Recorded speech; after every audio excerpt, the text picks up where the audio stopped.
Hot news collision. Caitriona Balfe creates a storm when confessing the reason for choosing Sam Heughan. Dawn was just creeping through the thick glass windows of an old apartment in the heart of Glasgow. A small house, third floor, old wooden floor, where Caitriona Balfe sat making a cup of hot tea. It was winter, the cold still lingered outside the window, but inside she felt a strange warmth. She looked out. The streets were still empty, only a few trucks carrying goods, a few seagulls gliding through the trees. It felt like every morning in Glasgow was a soft music, every sound of a car, every footstep on the sidewalk, adding to the familiar melody she treasured. But today her mind was busier than usual. There had been a phone call from Sam the night before, not a long call, but a gentle invitation. I want to meet you today, at Hyde Park Bistro, 12 noon. She knew it was more than just lunch. There was something gentle in his voice, truth and expectation. Caitriona turned on the tea maker, inhaled the steam, imagined Sam's eyes, his smile, the way he spoke in the silence. She wondered, why had she chosen him? Why had he chosen her out of hundreds of colleagues? Meeting at Hyde Park Bistro. Hyde Park Bistro was on a small paved street, shaded by trees overhanging the porch. Sam had arrived first, waiting by the window looking out. When Caitriona entered, he stood up, his eyes excited, a smile of surprise. "You're here," Sam said, his voice sincere. She smiled back. "You? I don't know if I'm on time." He shook his head. "It doesn't matter. You're here." They sat, ordered tea and toast, neither of them rushing to speak. Sometimes the eyes spoke louder than the words.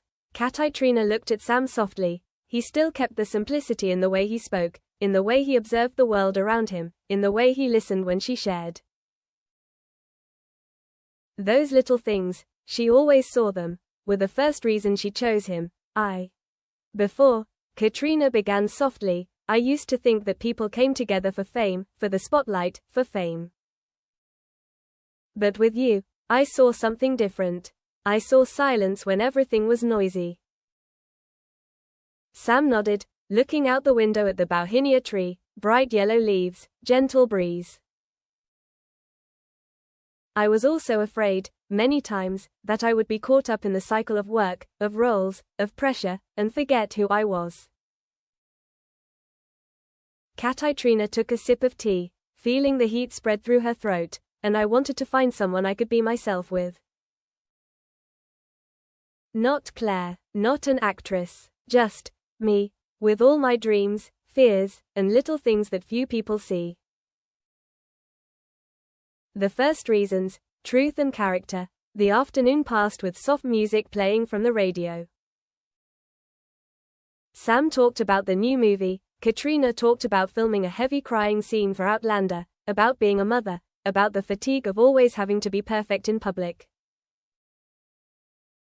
She said, I feel like there are days when I'm tired of having to fake a smile, pretend to be strong, because people expect me to be. But with you, I feel like I don't need to fake it.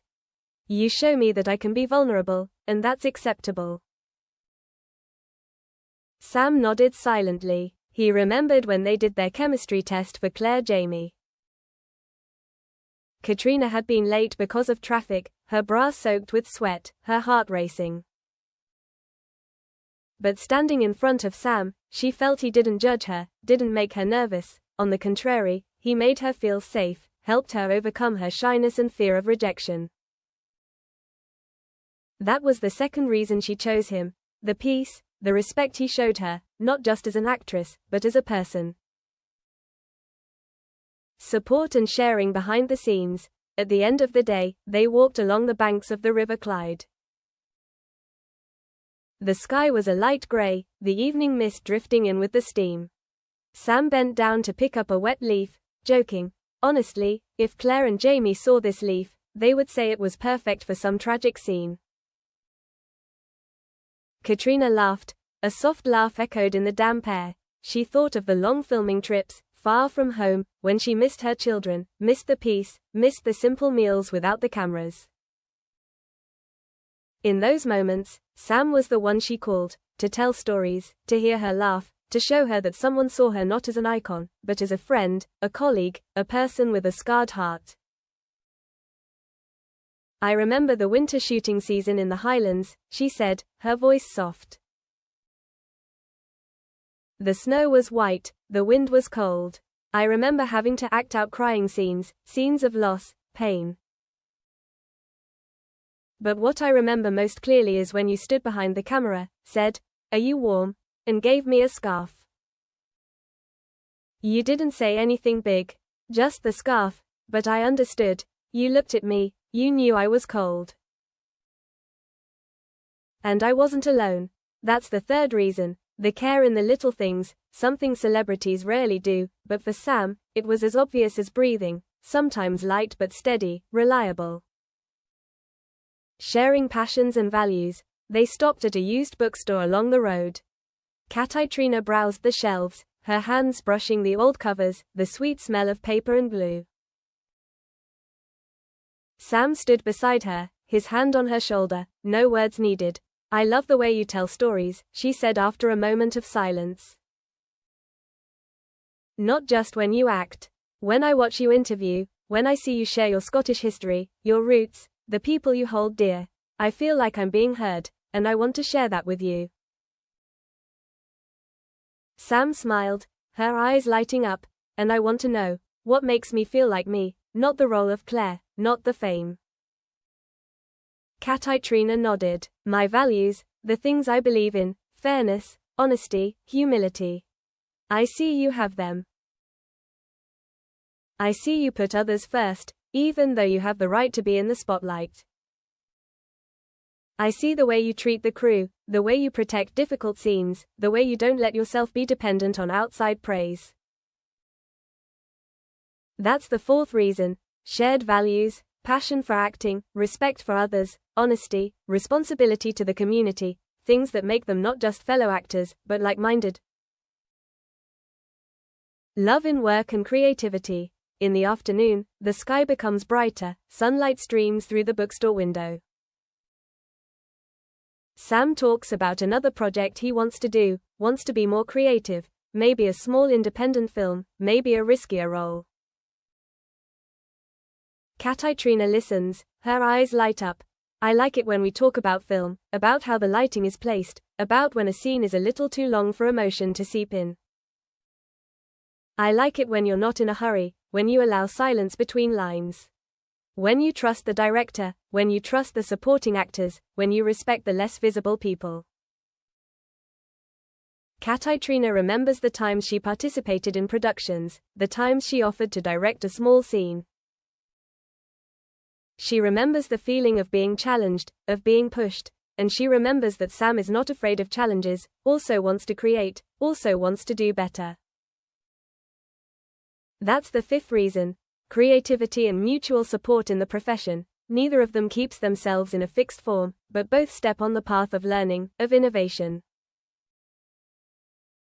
Trust and faith in the future. It was already dark, the street lights were starting to flicker. They sat on a small park bench, watching the yellow light reflect off the water from the nearby bridge. Caitriona took out a small notebook. She wrote a few lines, not publicly, just for herself. Sam looked at her and asked, "What did you write?" She put the notebook down. "Write about the things I want, not too big dreams, but practical things. Time together, small projects I want to do.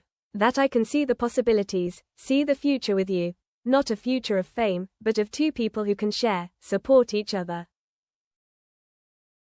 Sam took her hand. "And I believe that it can be true," she replied. "I believe.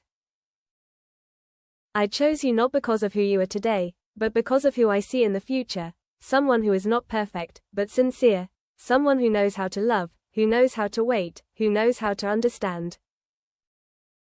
Quote.